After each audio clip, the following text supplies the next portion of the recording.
बिस्मिल्लाहिर्रहमानिर्रहीम अस्सलाम वालेकुम नाज़रीन, मैं हूं आपका मेज़बान दानिश अंसारी और आप देख रहे हैं मेरा YouTube channel Danish Ansari official. नाज़रीन, आज हम बात करेंगे मलिक महबूब साहब से। आप सबके फेवरेट हैं, मशहूर एस्ट्रोलॉजर हैं। अस्सलाम वालेकुम मलिक साहब, कैसे हैं आप?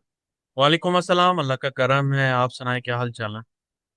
अल्हम्दुलिल्लाह मलिक साहब, मैं भी ठीक हूँ। मलिक साहब, गुज़श्ता रोज़ एक बड़ा अफसोसनाक वाक़या पेश आया। पिम्स हॉस्पिटल में 14 बच्चे जो हैं वो जाँ बाक हो गए, लुक़्मा अजल बन गए। और जिनके लिए अगर हम शहादत का वर्ड इस्तेमाल करें तो वो भी बहुत मुनासिब वर्ड होगा।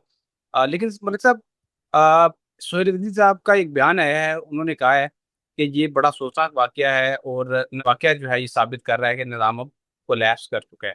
दूसरा, उन्होंने एक बड़ा हैरानकुन दावा कर दिया है जिसने सब लोगों को, सब तज्ज़ियाकारों को हैरान किया है। उन्होंने कहा है कि ये बेसिकली इमरान खान साहब को जो पिम्स हॉस्पिटल लेके जाया गया, वहाँ भी एक ऐसी ही साज़िश जो है वो रचाई गई थी, खान साहब को नुकसान पहुँचाने की, और जानबूझ को उनको पिम्स हॉस्पिटल में लेके जाया गया था। लेकिन हुकूमत ने मामले की नज़ाकत को समझते हुए खान साहब को अडयाला जेल वापस लेके आना बेहतर समझा। अच्छा बड़े साहब, सारी खबरें, सारी बातें एक तरफ, जो आपने प्रेडिक्शन की थी कि अगस्त का महीना बहुत इंपॉर्टेंट है, खास तौर पे ग्रहण के आसपास जो है हुकूमत के लिए बड़ा मुश्किल टाइम शुरू होगा। मतलब साहब, ये जो वाकया पेश आया है, इसने हुकूमत के ताबूत में आखिरी कील भी जो है वो भी ठोक दी है। आप क्या देख रहे हैं अमन साहब? हुकूमत जो है उसके लिए इतनी सारी परेशानियां जो एक साथ आई हैं, हमारे नाज़रीन ये जानना चाहते हैं ये क्यों आई हैं और कितना टाइम बाकी है हुकूमत के पास? क्या ये सरवाइव कर सकेगी? क्या कोई इनके लिए कोई उम्मीद भी बाकी अब रह चुकी है कि नहीं? ये भी काइंडली बताइए। अच्छा, आपका ये सवाल सुन के मुझे थोड़ा सा हैरान भी हुआ कि लोग पूछ रहे हैं क्यों आई है। मेरे ख्याल से तो जैसे इनकी कारकर्दगी थी, तो आखिरकार तो ऐसा होना था। और सच बात यह है कि बहुत सारे रीजन है। अगर आप एस्ट्रोलॉजिकल पूछें तो बहुत सारे रीजन है। सबसे बड़ा रीजन है सैटर्न का रेट्रोग्रेड होना, जिसका मैं बार बार जिक्र इसलिए करता हूँ कि एटलीस्ट जो लोग हमें सुनते हैं, जो हमें देखते हैं, उनको थोड़ा तो पता चले कि हम बात क्या कर रहे हैं, हम किस मौजू पे मतलब हम एस्ट्रोलॉजी पे बात कर रहे हैं। तो एस्ट्रोलॉजिकल कॉम्बिनेशन, प्लानिटरी पोजीशन क्या है, कैसे है, उनको ये पता तो चले। और मेरा एक्चुअल में अगर आप पूछेंगे तो जब मैंने वीलॉग का सिलसिला आज से 2 ढाई साल पहले स्टार्ट किया था, तो मेरा मोटिव ऑनेस्टली यही था कि मैं सिर्फ एस्ट्रोलॉजी पे बात करूंगा। लेकिन आप सब लोगों का जो एक डिमांड थी, या यूं कहा जाए कि आप लोगों का यूं कहना भी सही था कि सर अगर आप एस्ट्रोलॉजी पे बात करेंगे तो आई डोंट थिंक सो कि लोग इसको पसंद करेंगे। और मैं उसको एग्री करता हूँ। लेकिन मेरा ख्याल है, जहां तक मेरा दिमाग बोलता है या मुझे जो लगता है, कि दुनिया बहुत आगे निकल गई है। ठीक है। और हम इसको साइंस की तरह लें और समझें कि इसका मतलब क्या है, ये क्या बता रहा है, ये क्या बोलना चाह रहा है। ना कि इसके ऊपर क्वेश्चन मार्क लगाना, ये करना वो करना। तो मेरा जो मकसद है वो ये है कि अगर मैं कुछ बता रहा होता हूँ तो उसमें जरूर आप मुझसे पूछें कि आपने ऐसा क्या कॉम्बिनेशन देखा है, या प्लेनेट ऐसे क्या हो गए कि इतनी एकदम से अफड़ दफड़ मची है। उसमें आता है मजा। मैं आपकी बात नहीं कर रहा, मैं नाजरीन की बात कर रहा हूँ जो हमें देख रहे हैं। आप ऐसे सवाल करें ना कि आपका तो कुछ भी पूरा नहीं हुआ। अच्छा ठीक है, नहीं हुआ पूरा, फिर भी चलें, कुछ तो सीखने को तो मिला। और सीखने की उम्र जो होती है ना, वो बोलते हैं कि बड़े बुजुर्ग कह के गए हैं कि कब्र तक भी जो है ना आप सीखते रहे। इसमें कोई बुराई नहीं है, आपको इन्फॉर्मेशन मिल रही है। तो coming back to the topic, तो जैसे ही सैटर्न रेट्रोग्रेड हुआ, मैंने आपको बोला था कि ये टाइम में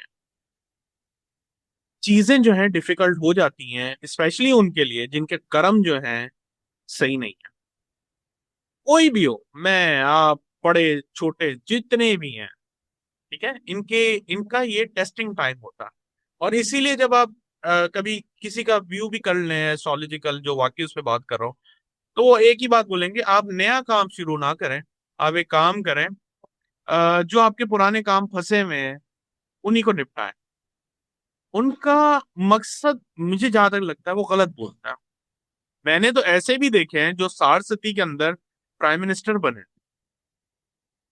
सारस्वती में जिससे पूरी दुनिया को डराया जाता है, उसमें प्राइम मिनिस्टर बने हुए हैं।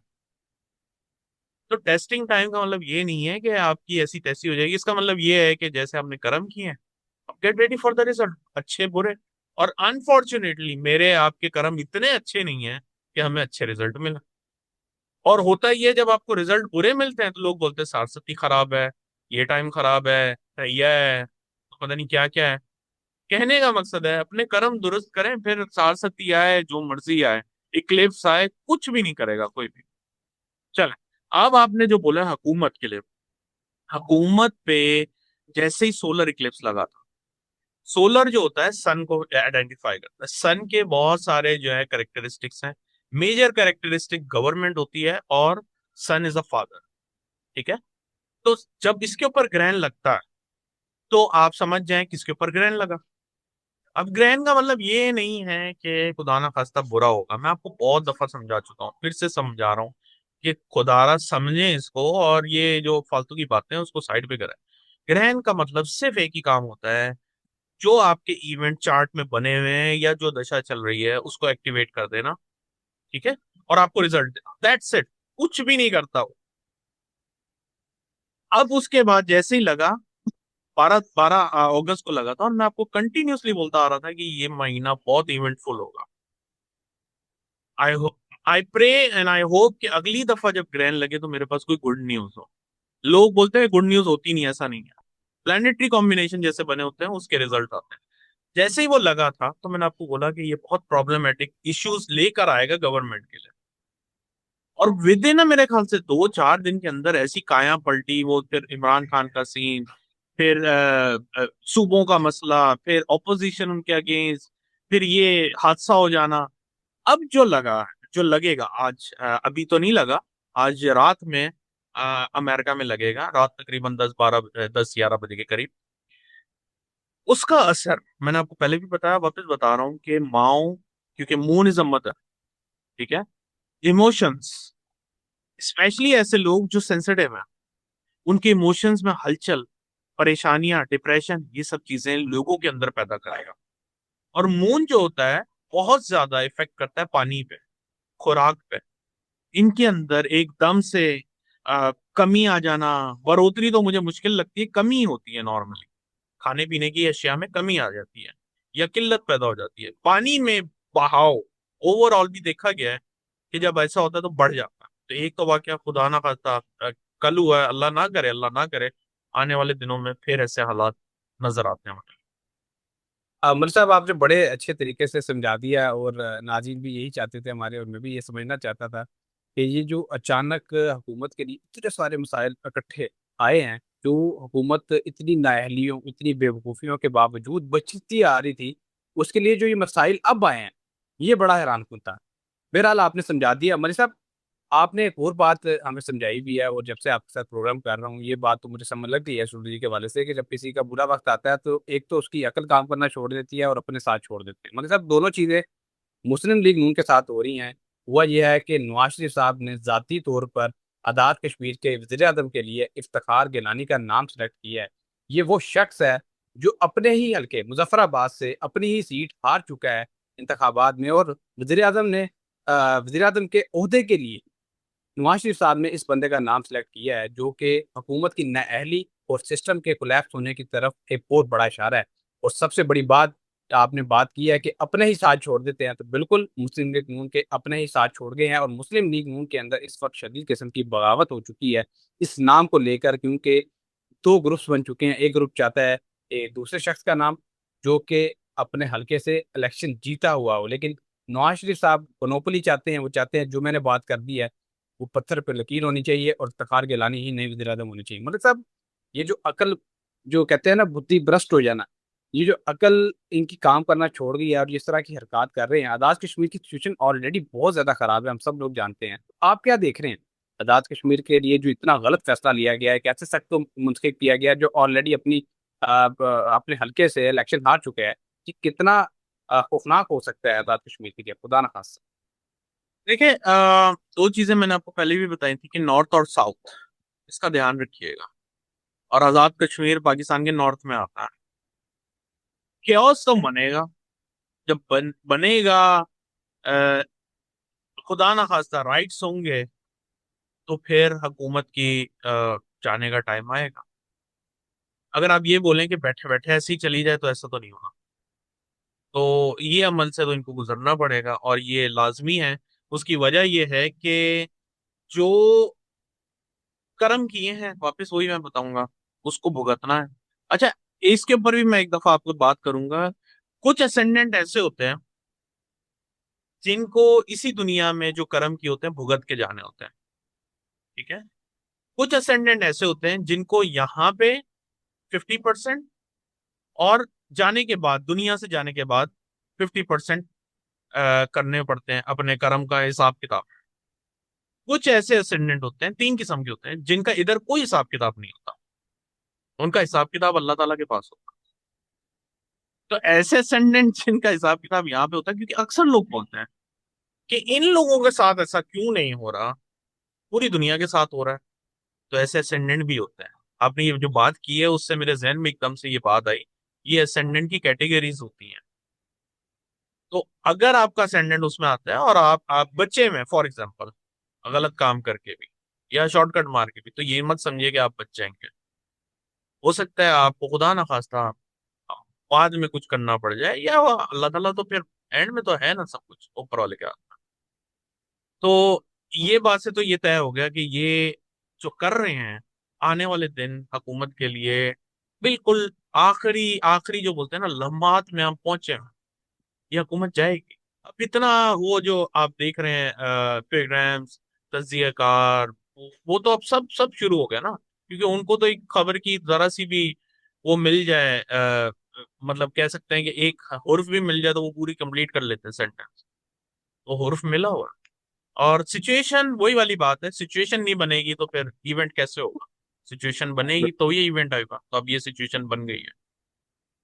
मतलब साहब जो अब सवाल आपसे पूछने लगा हूँ वो बहुत इंपॉर्टेंट है, क्योंकि इसी सवाल पर 27 सितंबर का जो मार्च है, जिसके हवाले से सोलफिदी साहब ने ये क्लेम किया हुआ है कि 40 लाख लोग इसमें शिरकत करेंगे, वो इसी सवाल पर डिपेंड करता है। मतलब साहब हुआ ये है कि अगस्त में जब ये ऐलान किया गया था सोलफिदी साहब की तरफ से कि 27 सितंबर को मार्च किया जाएगा, बड़े पैमाने पर लोग शिरकत करेंगे, उस वक्त इमरान खान साहब से ना उनके वकला की मुलाकात करवाई जा रही थी, ना उनकी बहनों की, ना ही उनके इलाज के वाले से कोई पेशरफ हो रही थी। लेकिन मलिक साहब अभी सारा कुछ हो गया है, उनकी बहनों की मुलाकात हो गई है, वकला की मुलाकात हो गई है, हॉस्पिटल उनको लेके जाया जा चुका है।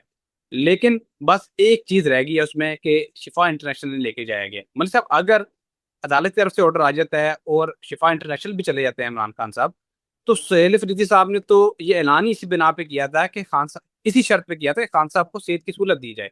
हुकूमत तो सेहत की सहूलत हुकूमत ने दे दी है, तो दूसरी तरफ सुहेल अफरीदी साहब ने ऐलान भी कर दिया है। अब वो बहुत बुरा फंस चुकी हैं, क्योंकि दूसरी तरफ इमरान खान ने कहा है कि मुझे चाहे सेहत की फैसिलिटीज भी दे दी जाए, मेरी मुलाकातें भी हो जाएं, लेकिन आपने 27 सितंबर का जो मार्च है वो करना ही करना है। सुहेल अफरीदी साहब के लिए बड़ी मुश्किल सिचुएशन है। क्या वो इस सिचुएशन में अली मीन गंडापुर वाला किरदार निभाएंगे कि नहीं बस आवार जपार है, या फिर वो कोई मेच्योरिटी का इजहार करेंगे, या खान साहब के जो फैसले है उसको लेके चलेंगे? क्या देखते हैं सवाल? आपका सवाल बहुत जबरदस्त है, लेकिन मेरा फिर वही जवाब है, 27 सितंबर बहुत दूर है, उससे पहले बहुत कुछ होगा। और अगर फिर भी ना हुआ, क्योंकि एस्ट्रोलॉजी है, फेल हो जाती है, कोई बड़ी बात नहीं। अगर फिर भी नहीं हुआ तो 27 सितंबर को ये 40 लाख वाला बहुत मुश्किल लग रहा है मुझे। हाँ, एक बात है कि अगर इनके साथ कोई टीम अप हो जाए, मतलब कोई मौलाना साहब और जो भी इनकी ऑपोजिशन के हैं लोग, वो टीम अप हो जाए तो वो कुछ करके दिखा सकते हैं। लेकिन अगर आप ये सोच रहे हैं पीटीआई दमादम मस्त कलंदर करेगी, तो वो तो फिर सिर्फ ख्वाबों में ही नजर आता है। मुझे पता है काफी लोग अपसेट होंगे, लेकिन मेरा काम है जो नजर आ रहा है वही आपके साथ शेयर करूंगा। जब अच्छा चल रही होती है तो मैं बोलता हूँ अच्छा टाइम आ रहा है, बेहतर करेगी। जो टाइम आपने बताया ना 27 सितंबर का, this is totally different scenario. वो सिनेरियो ही नहीं नजर आ रहा मुझे कि ये उस टाइम पे ये 40 लाख लेकर आ जाएंगे।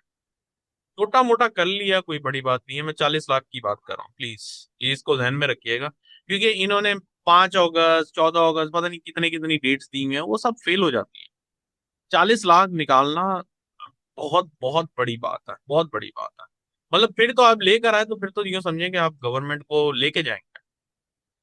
तो ये ओके मलिक साहब, चैलेंज करना पीटीआई के लिए मुझे मुश्किल लग रहा ठीक है, बहुत शुक्रिया मलिक साहब। कुछ इंटरनेशनल खबरें हैं उन पे बात कर लेते हैं, प्रोग्राम को वाइंड अप करेंगे। सबसे इंपॉर्टेंट खबर मलिक साहब मैंने आपके साथ शेयर की थी कल, इसमें मैंने आपको बताया था कि सीआईए के जो चीफ हैं उन्होंने खुफिया दौरा किया रूस का इस दौरे को खुफिया ही रखा जाना था, लेकिन वो जो उनका एयरक्राफ्ट है, जो जंगी जहाज है, जिसको बतौर कार्गो जहाज इस्तेमाल किया जाता है, और जब कोई पर्सनैलिटी सीआईए चीफ या डोनाल्ड ट्रंप वगैरह अगर उसमें सफर करना चाहें तो वो भी सफर करते हैं। तो वो खबर बहुत ज्यादा वायरल हो चुकी थी, तो आखिर में जो सीआईए के चीफ है उनको ये बात डिस्क्लोज करना पड़ी कि उन्होंने रूस का खुफिया दौरा किया था। क्यों किया था? क्योंकि प्यूटन जो है वो तैयारी कर रहे हैं नेटो ममालिक पे एक शदीद किस्म का हमला करने की। और जब ये बात सामने नहीं आई थी कि प्यूटन ने आज बाकायदा अनाउंस कर दिया, उन्होंने कहा कि यूक्रेन को मिसाइल फराम करके इंग्लैंड आग से खेल रहा है, जवाब में इंग्लैंड में फौजी अहदाफ को सख्त किस्म का निशाना बनाएंगे। अच्छा मलिक साहब, आज ये सीआई चीफ को ऑलरेडी ये बात पता लगी थी कि प्यूटन क्या तैयारी कर रहे हैं, और अब इंग्लैंड के हवाले से प्यूटन ने भी ऐलान कर दिया है कि ये आग से खेल रहे हैं। क्या देख रहे हैं? क्या वाकई इंग्लैंड पे कोई हमला कर सकता है रूस? अगर कर देता है तो दूसरी जंग अजीम के बाद ये फर्स्ट टाइम ऐसा होगा कि इतने बड़े लेवल पे या इतनी दूर किसी ममालिक जो है वो आपस में जो है वो जंगे लड़ना शुरू हो जाएं, खासतौर पर नेटो ममालिक। देखिए बहुत सारी पॉसिबिलिटीज हैं, लेकिन फिलहाल इंग्लैंड रशिया का कोई कॉम्बिनेशन मुझे नजर नहीं आ रहा, टू बी वेरी ऑनेस्ट। अगर आप ये बोल रहे हैं कि रशिया इसके सामने आ जाएगा, अभी नहीं आएगा। वार्निंग्स है, आगे चल के जरूर आएंगे। इस साल में तो अभी इनका मुकाबला होता हुआ नजर नहीं आ रहा। मैंने बार बार बोला है, वापस बोल रहा हूँ, चाइना ताइवान के लिए तैयार है। चाइना ताइवान इस वक्त आपको बहुत बड़े नए मसले में नजर आएंगे, और and it could be possible after 15 सितंबर। अच्छा मनी साहब, मैं एक बड़ा इंपॉर्टेंट क्वेश्चन है आपके साथ प्रोग्राम का वाइंड अप करूंगा। मनी साहब, नेपाल में जो सानया पेश आया, हादसा पेश आया कुदरती आफत की वजह से, उसमें जो हलाकतों की तादाद है वो बताया जा रहा है 600 से तजावुज कर गई है। और कल मैंने जब आपके साथ प्रोग्राम किया था तो 150 बताई जा रही थी तादाद, अब 600 ये तादाद बताई जा रही है। बताया जा रहा है हजारों लोग अभी गुम हैं, उनकी तलाश जारी है, वो मिल नहीं रहे। तो मलिक साहब, मैं बस ये आपसे ये जानना चाहता हूँ, क्या ये तादाद खुदा न खासा बड़ी हो सकती है तादाद, या फिर लोग जो हैं उनको जिंदा बचा लिया जाएगा? क्या बताते हैं इस हवाले से? ये जो टाइम है, ये साथ है, इसके हवाले से काइंडली बताइएगा कि वाकई जो ये कई तजियाकार दावा कर रहे हैं कि बहुत बड़ी तादाद में हलाकतें हो चुकी हैं, छुपाई जा रही, क्या वाकई छुपाई जा रही हैं? क्या वाकई बहुत ज्यादा तादाद में नंबर जो है वो बहुत बड़ा है? लेकिन जब राहु मार्स की इन्वॉल्वमेंट होती है ना, तो कोई भी काम छोटा नहीं होता, ये याद रखिएगा। और मैंने आपको इस महीने के शुरू में भी कहा था कि हादसात में बहुत अमवात नजर आती है, अल्लाह करे कम हो, लेकिन नंबर्स बहुत मल्टीपल्स में हो गए, मल्टीपल्स, 1000 नहीं है, ज्यादा है।